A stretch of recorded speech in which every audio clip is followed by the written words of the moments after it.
Passion Harvest. Hello, passionate listeners. Welcome to Passion Harvest.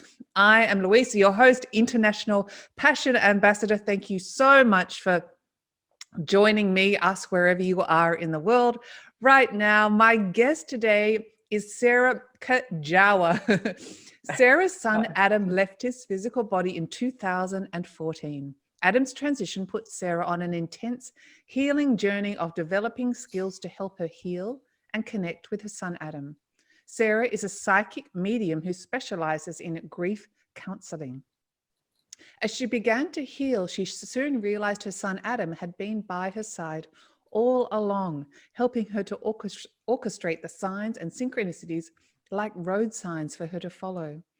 Sara and Adam created a Facebook group, Doing Grief Differently, with Adam and Sara. The primary focus of the group is to help others raise above their traumas by providing tools to help them in their grieving and to rewire their limiting beliefs about themselves and what is possible. This is her story and this is her passion. Sara, thank you so much and welcome to Passion Harvest. Well, thank you. Thank you for having me. I'm so excited to be on the show, for you to be on the show. This is going to be a great episode, and I think so needed for so many people that are grieving or suffering. Yes. If you wouldn't mind, just if you feel comfortable, just to talk briefly about Adam's death. Okay, sure. And so 6 years ago, Adam was killed in an industrial accident on the work site on the oil field. Mm-hmm. And it was about 1,300 miles from my home. So we weren't contacted of his death until the following morning. And then at that moment, my life spiraled out of control. And it put me on this path of searching for him and understanding where he is in this present time in his spirit. So it took me on a path of learning how to communicate, how to grieve differently. You can't bypass the stages of grief. It's normal to go through the process of all of it.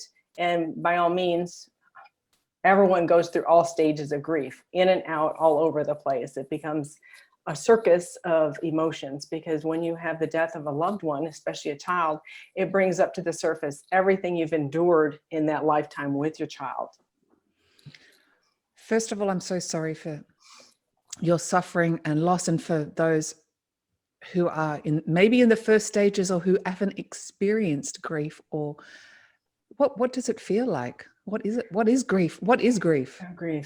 Grief is that it's like the whole your sudden of your paradigm shift. It's like you walk out your front door and you don't recognize your yard. You look at yourself in the mirror and you don't even recognize yourself. There's such a split difference in your realities when you have the death of a child or a loved one, someone close to you. So it's rebuilding and regaining. And I spent most of my life worrying about him dying because at birth, I felt he was going to have a short life. I didn't know how. I was raised Catholic, which is a very guilt-ridden religion. So I constantly worried and I didn't know how to transmute those energies into a positive. So worrying was my default mechanism on how I could control, the destiny that I saw for him. I didn't have these feelings with my daughter, so I knew it was different.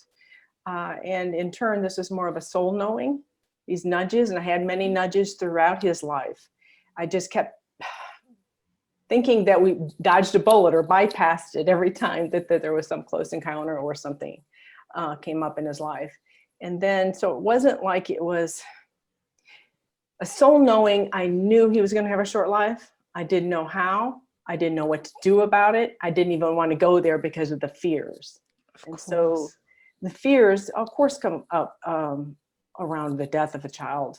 That is like the number one fear for a parent, is to worry about their child, and this whole journey of understanding why we're here, this whole journey of understanding and moving through life, bypassing, not even bypassing, you're transmuting your fears and into self-empowerment. And so this is what my son has taught me by him being in the afterlife, was that I needed to step into my own power, that we each have our own soul's journey, that we have these soul agreements, these outlines, these understandings and teachings coming into our life. It's just that I was blinded. I want to say like amnesia, but many of us say it amnesia, blinded by society's beliefs that were, I took on. So I had to really, really reroute, work through those beliefs that were hindering me.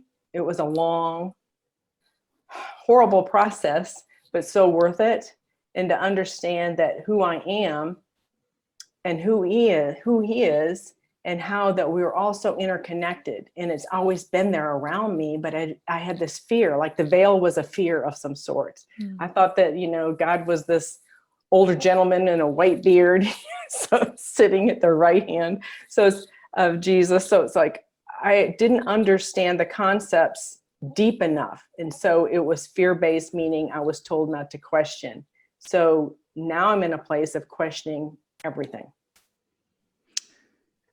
And it must be, obviously it's a tragedy for you, but it must be comforting that you were able to connect with Adam in this way. And he's taught you all these incredible life lessons. Is losing, and he's in the non-physical, but losing a child, is that something you ever, I don't like the word get over, is that something you can ever heal from? I can't say you get over it, you change it. What I do is like the process of, I can talk to him at any time I want. So there's a different relationship with him. Mm-hmm. But it's the point that the future that I had an attachment to is no longer there. What I thought how our life was going to pan out is not there. So that is difficult, and that feels that little bit of void there. Mm-hmm. And so I really, really have to focus on keeping my vibration in a place where I feel connected to source, in a feel-good place, or I can dip. I can't say I go into the grief because I've worked through that and processed it, but it's there. So I can easily go back into, oh, he's not here anymore, or he won't be able to celebrate X, Y, and Z, even though I can talk to him. So, and I know that this is something on a soul level, this was part of my plan, and I accept that. I can feel it. I can feel it pulling me all along. It's interesting you say that, and I'd love to hear in a moment your advice for people who are experiencing or suffering at the moment, but to keep your vibration high, and that sounds very new age, but to keep in a positive vibration or a positive mindset, you're much more able to connect with the non-physical. Mm-hmm. So they can meet you on some sort of level. So someone who is experiencing the loss of a child or a loved one and suffering on their hands and knees in grief, what is your advice? Now we'll call it advice because my son's nickname was Ad. So everything I use in the group is Ad, capital A, capital D. The best, you have to go through the grief to get to the other side. You can't skirt around it. You can't numb it, because grief will bring up everything from your lifetime. So it's all those would have, should have, could have. So you do need to go through it. If you need assistance, if you need therapy, if you need a counselor, by all means, get, outside help. The grief counseling that I do is more on the spiritual level of connecting with their spirit and helping you to understand your soul agreement with them, where they're at now, to let go of those fears, because a parent's fear, or anyone who's lost someone very dear to them, is that they're not safe, and so we go through the process and see what is built up and why are they not wanting to deal with the grief, meaning let's get beyond the point of being stuck in that cycle, in that abyss. Yeah. Wonderful advice. And I know it's been it was a slow process for you to reconnect with Adam on the other side. How did you learn how to do that? Or what's your method for people saying, I would like to connect with my loved ones? Obviously they should come and see you, but aside from that. Yes. So I believed that you could communicate with the afterlife. That was huge for me. And I realized all those, how you can connect all those dots as you get through one stage and go, oh, now I know why this happened 10 years earlier, et cetera, et cetera. So I believed in communication with the afterlife. I had gone to a Teresa Caputo, Long Island medium, gallery reading just weeks before Adam passed. So I was able to witness it firsthand, not just on television or YouTube, but to witness firsthand how these messages, these short messages that she gave in the gallery reading, how beneficial they were to these people, and how it switched them completely to they're lost. No, they're not lost. They're continuing on. So I already had this belief, and I know that was set up because of the way the timing of the tickets and getting to the function and who I went with and everything else. So I am good at love. I love the synchronicities. I feel like my whole life is just, I think everyone's life is just one big synchronicity. And that going to the point of connecting, I was searching for alternative therapies for grief counseling. And I came across Reiki, which I'd never heard of. I've been in health and fitness my whole life, but it wasn't prevalent in the area. I'm in Texas, in Houston, Texas, and USA. It wasn't a prevalent modality in this area, or at least I didn't think so. And then I came across a Reiki practitioner soon months in, and it was like, oh my gosh, there is something to this, because she was connecting with Adam. Wow. And I said, I want to learn this, because to me it was step one. I need to be able to understand that we're all energy and vibrational energy, and that I need to be able to feel him and sense him. So I needed to learn how to get into that, that feeling of his energy versus thinking where he's at, because thinking can take you right out of the game. Well, that's the mind, on anything, right? Stops and the multidimensionality. Yeah. So I had a couple of Reiki sessions, and I felt wonderful. And I said, I need to learn this. And my sister contacted me, and she says they offered our local junior college, and they had been teaching it there for years, like in the adult classes, all these metaphysical classes, which I was not aware of. So I ended up taking it that fall. So this was like months later, I ended up signing up for the course, and now I am the one who teaches it at the local college. Oh, that's amazing. So I made full circle. But learning energy healing for me is what I needed, because my instructor, my Reiki master, she was raised Catholic. She was an angel channeler. She was a retired nurse. So she had this background that I could kind of connect with. It didn't seem so far out there or so woo-woo. Yeah, right? I get the woo-woo. Yeah. And so by learning and going through the Reiki courses, I was able to learn how to slow down, to meditate, to go within and connect that way. And it was a game changer for me. Everyone has their own path. There's no right or wrong. But I knew I was on a fast pace because I could feel Adam pushing me. There were these signs all along, where to go, what to do, constantly. And all I needed to do was follow them and trust that guidance. And so it was the passion, my love for Adam, that made me just want to follow it. And that's what I did. I'm just feeling in this that you in such a desire to reconnect with your son, but you had to believe you could. You had to believe you could do it. And it brought up all those beliefs in me of everything else in my life I didn't believe I could. So it brings up everything, right? All those layers. And Adam's a good teacher. He's a good teacher. So we flipped roles. That's really what it is. So tell me more about synchronicities, because synchronicities, I am a big believer of that. What are synchronicities for those? Ooh, I think it's like when we are on our soul path, we just notice these street signs that are all around. I am the type that will, I'm to the point, if I think of, okay, I want to be on the lookout for basketball, something simple as that, a basketball. I will see basketballs all day long. It's just, that's where I'm at. Mm-hmm. So I know that I'm on my soul path. I'm at peace.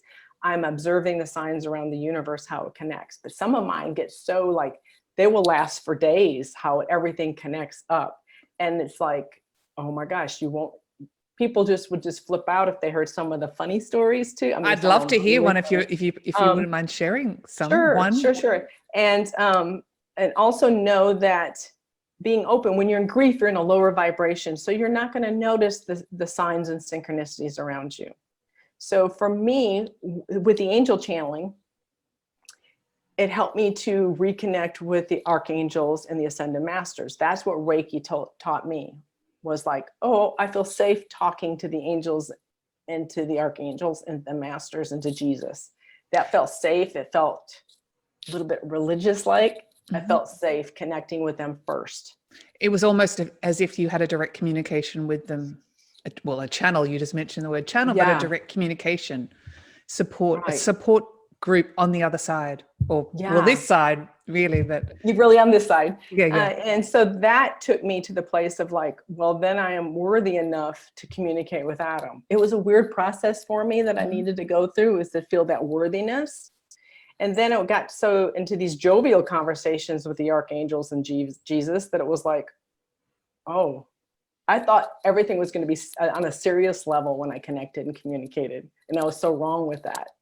But I needed to go through that process and to shift it.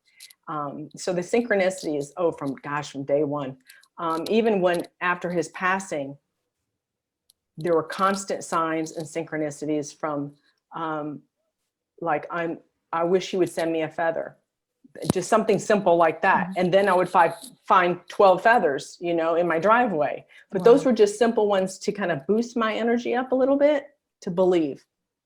Okay. So that would go on. So then I spread that around my whole family with the feathers. I have thousands and thousands of feathers. I find them every day in weird places in the house or in the vegetable bin at the store or wherever.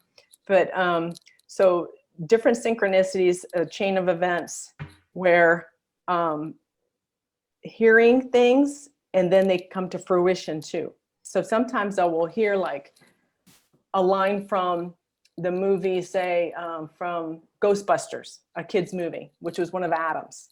Mhm. Okay. And then I might be in the store and a child will be playing with a Ghostbuster character and Right. saying these lines out loud, they're recreating it. So those kind of synchronicities all the time. It's like, how did they arrange and manipulate the energy to make sure I was right next to that little boy talking about the Ghostbusters with the figurine? But I mean, we know that of course our higher self is all involved in this, but I love how it's like a game of, almost like a game of tag with the synchronicities.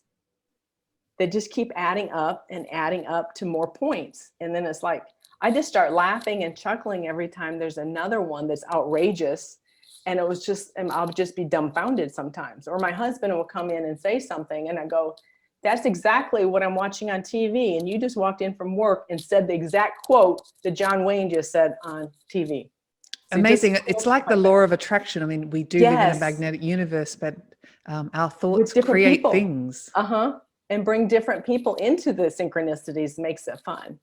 I was out of town last week with a friend, or 2 weeks ago with a friend, and we were picking up our rental car. And so I told my girlfriend, I said, let's look at the license plates on the rental car before we decide which one, because I like the numerology, and I love the syncing numbers, And so I said, okay, we're going to choose this car because it has an 11 on the license plate, and none of the other license plates have any synchronicity. Right.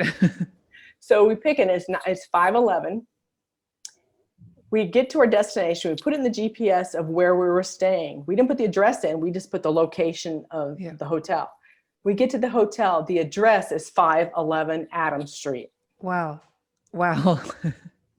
And we're like 4 hours plane ride from here where we were. So it's like all that all day long.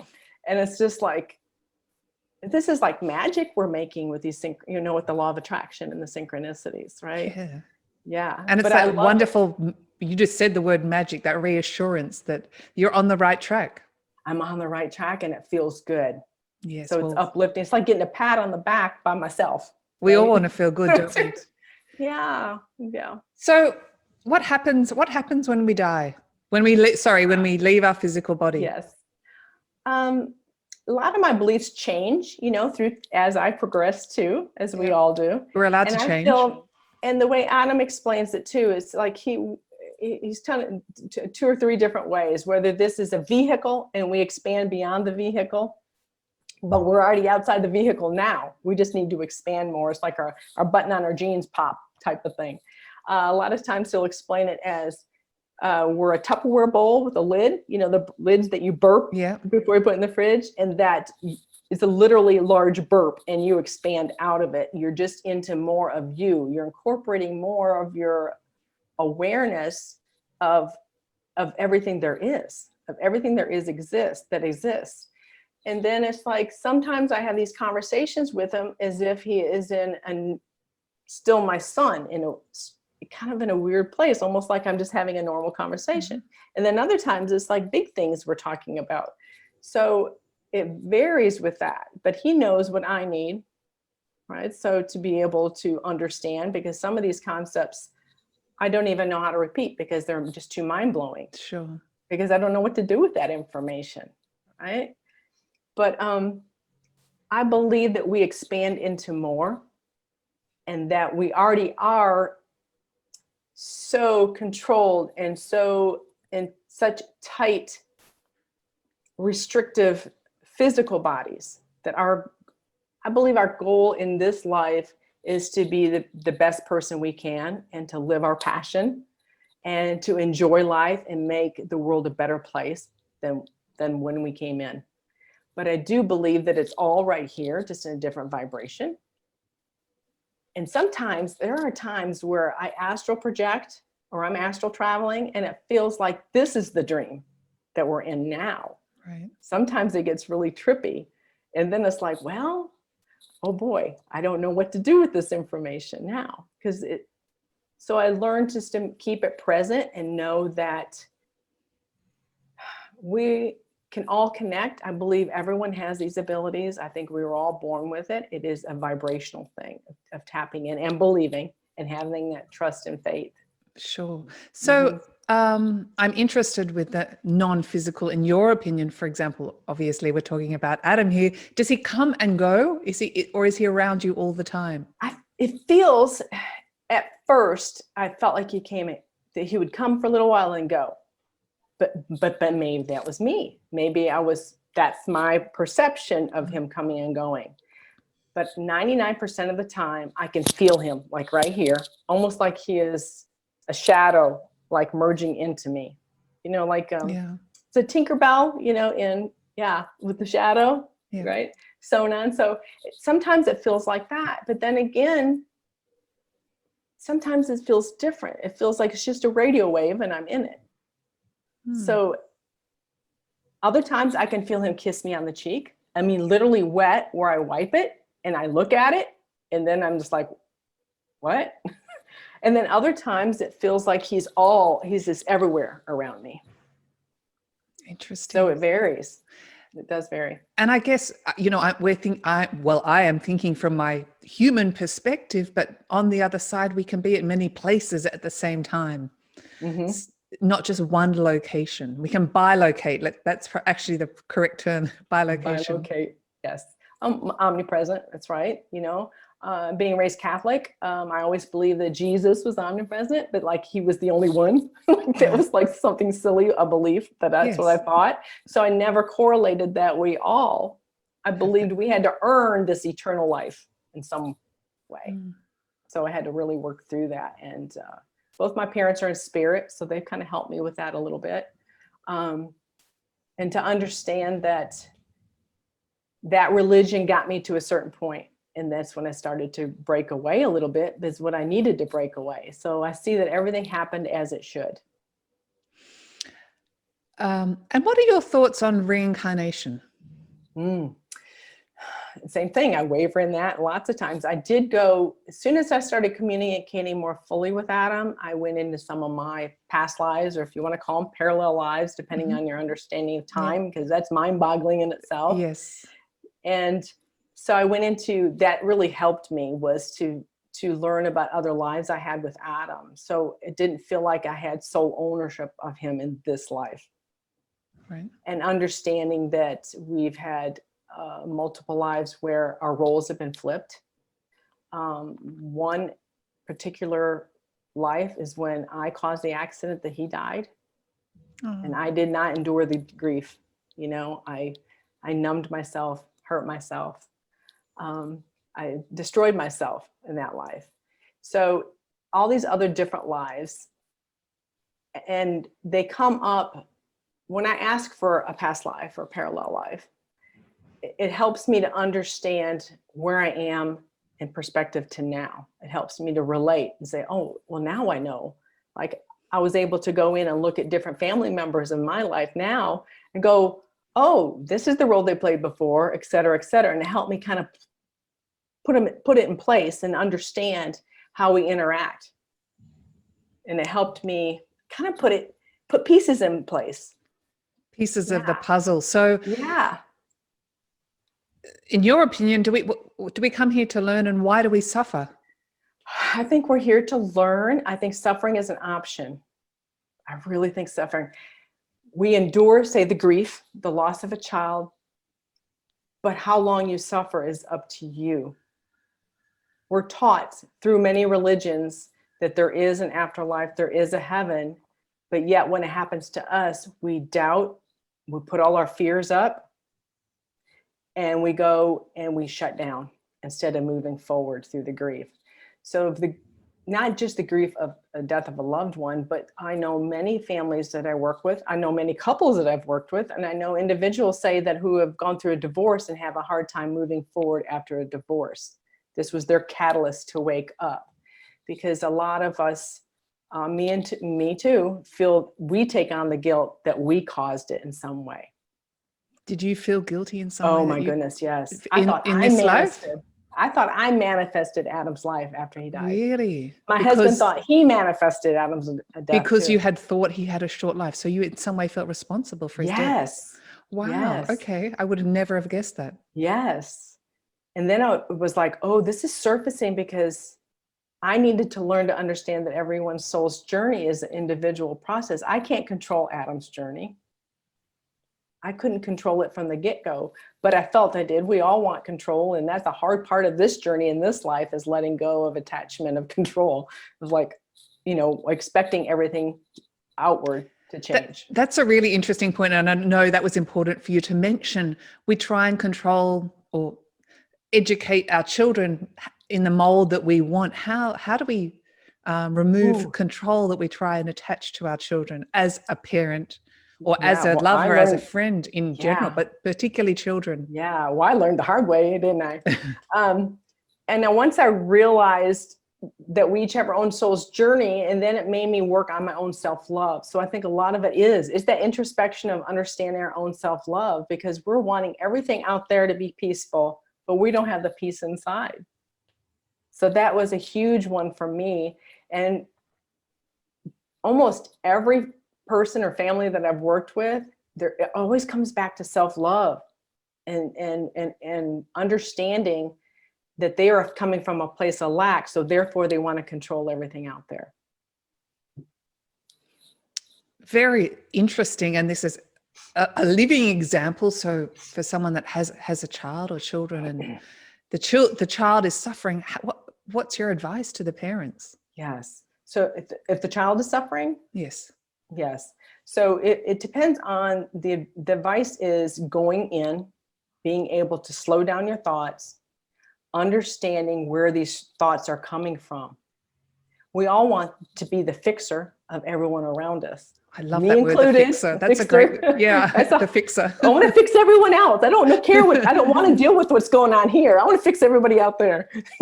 So I understood that was the mentality that I was brought up in that era, of my generation.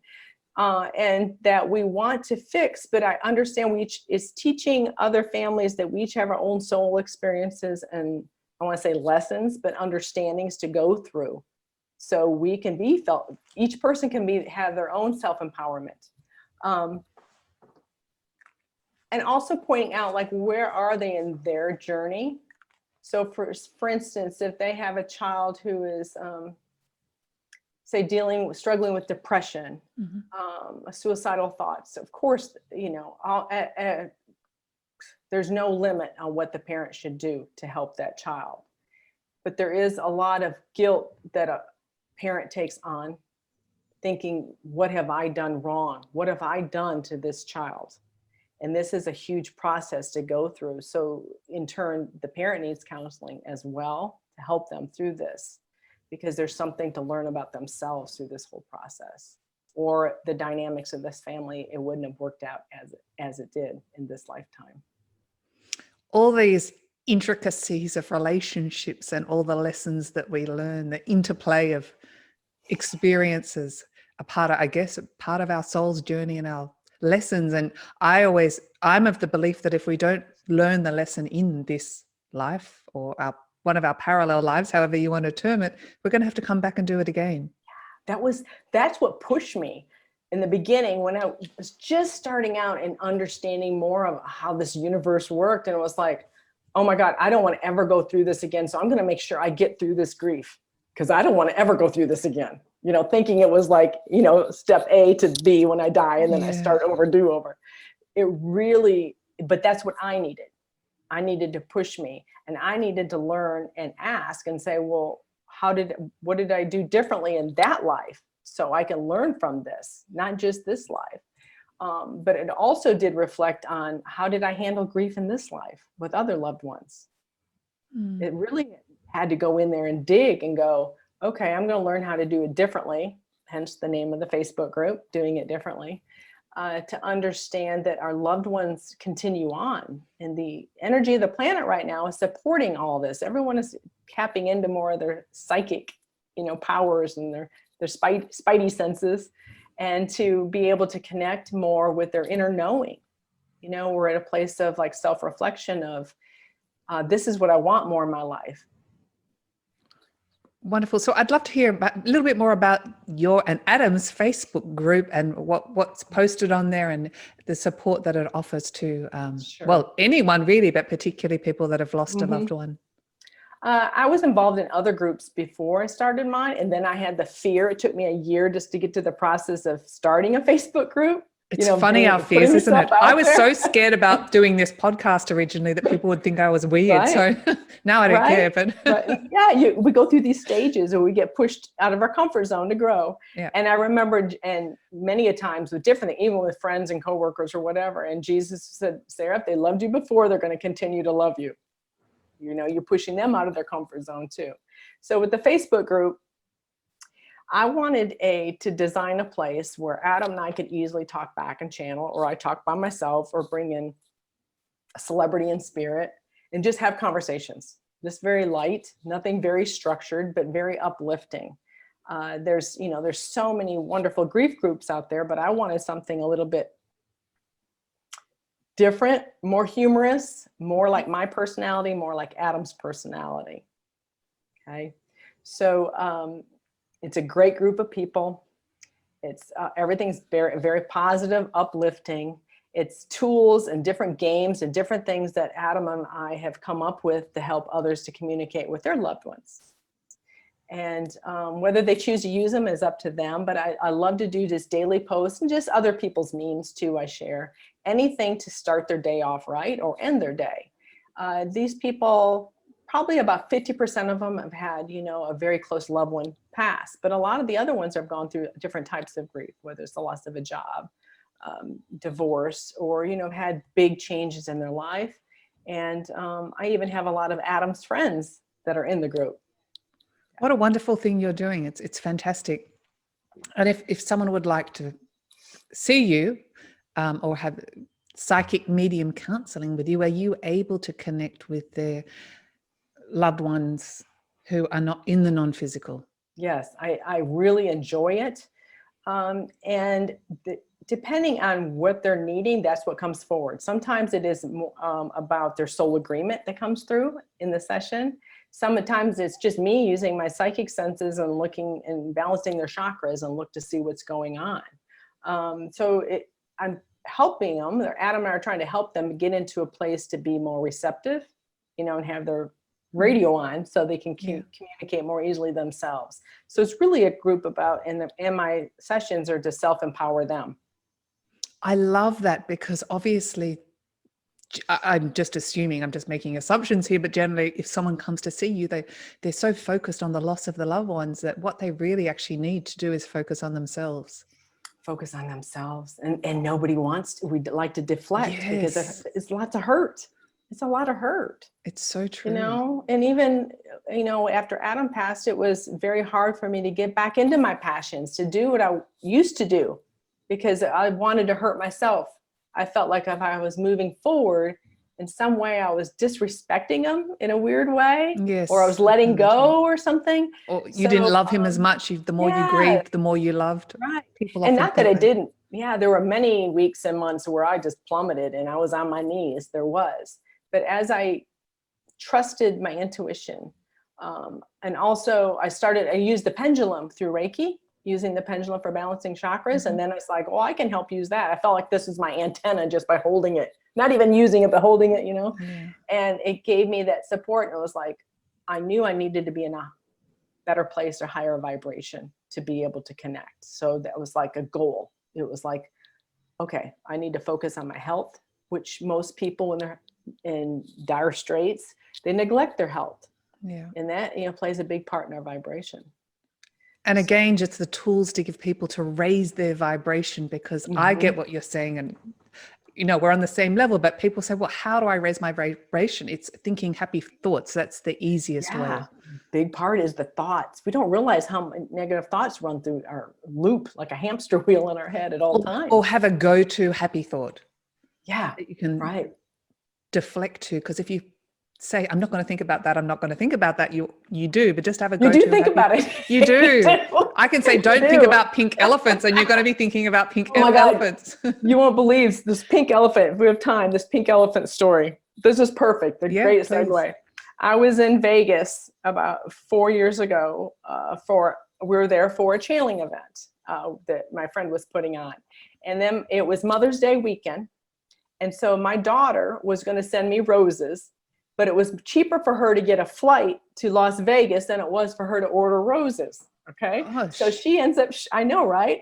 She can get a $90 flight, or she could pay $100 for a dozen roses. So she goes, well, I'm just going to come to Vegas for a couple days. I get the 3-hour flight, I'll go. So she came to stay with us. Well, we went to this psychic show. His name is Frederick Da Silva.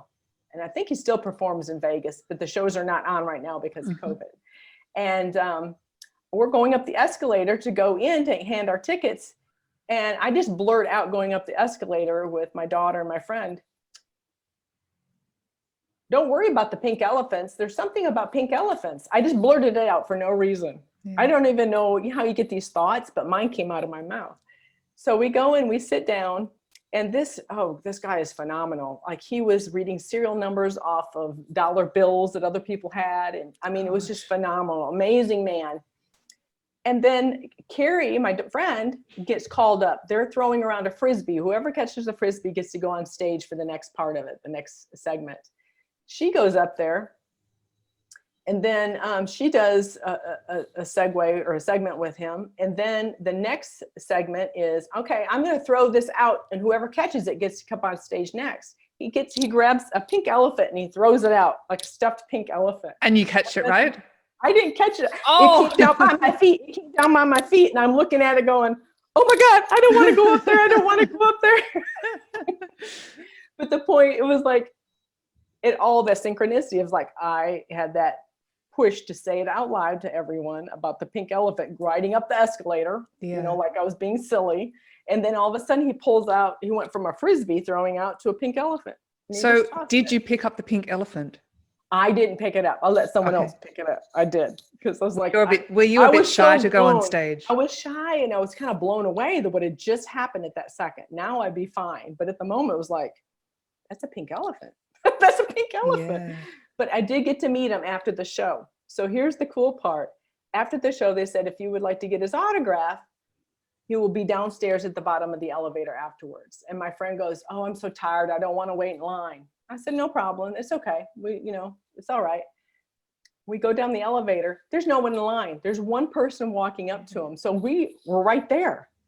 So I go up to him, and I am just like so enamored because about the pink elephant. Now we're trying to explain it. My girlfriend's trying to explain it.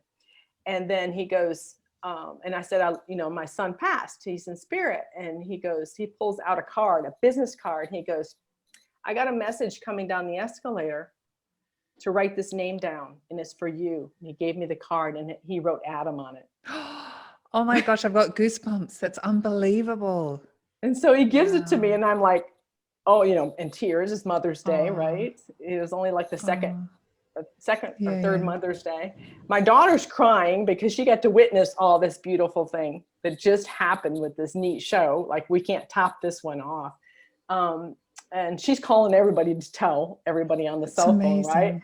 And I'm just like, oh my goodness, I'm so excited, you know, and I gave him a hug. And then he looked at me in the eyes, and he looked at me and made a direct look, and he goes, you understand and you know how this works, don't you? And I said, yes. What a lovely guy. That's a beautiful message. Yeah. I just want to touch, I love that story, the pink elephant. I just want to touch briefly on your mediumship. How do you probably can't explain it. How do you connect with deceased or people, non-physical entities that have left their physical body? See, I can't even talk now. How do you connect? What do? Do you meditate? I mean, obviously you mentioned the Reiki, but to do it at will, how does one do it? Well, at first, it took a lot of practice to get to the point to do it at will, because I was very regimented. And that's what another thing Adam taught me. When you go through grief or anything traumatic, didn't realize I was living a very rigid or regimented life. I needed to be more flexible and on the fly, you know, be more spontaneous and just go with the feelings versus it has to be, you know, in book order. But the Reiki helped me to feel for them, feel for spirit. And then I'm quite strong in my vision, you know, my third eye vision. So that really helped me, because I would feel for whoever was here or ask. I could start with saying, Archangel Michael, I would love to get a message, you know, either to hear or to write out. And I might get a vision of him, like say one of the angel cards or something. So then I would know it was him, but I would try to feel what he felt like, and kind of like put that into my box. Okay, that's how he feels like. Feel it in your heart. Yes. Yeah. And the hard thing often, and I'm sorry to interrupt you, but people also ask me, how do I know it's not my mind just thinking these things? That's the doubt. We have, because I think we've been so regimented our whole life. We've been graded by our teachers. We've been told what to do, and we need approval from everything. But then when you got to really start trusting yourself, and you can tell by how your body feels. That's a huge one. How does my body feel when I'm connecting? Does it feel off? It's almost like I get this extra vibration, you know, like that life force energy when you're vibrating, you know, you're on. When you feel like it's cut off, or all of a sudden like they're gone, then you know that's like, oh, that's not right. Let me kind of feel for it. So I like to help other people by practicing by closing your eyes, and like you can put earplugs in or just doing this and pretending like you've cut off all your senses. Now just feel for what's going on. Who are you trying to connect with? A lot of times too, whether they're giving me the nudge or I am thinking of that person, then they come through, or it's both ways, you know, so I have a message to give someone at that time too. But a lot of times it will start with a visual, because that's my strongest. Mm-hmm. And then the hearing, the knowing, and then we can talk about whatever it's their recipe for their favorite, you know, peanut butter cookie recipe that comes through, or whatever it is.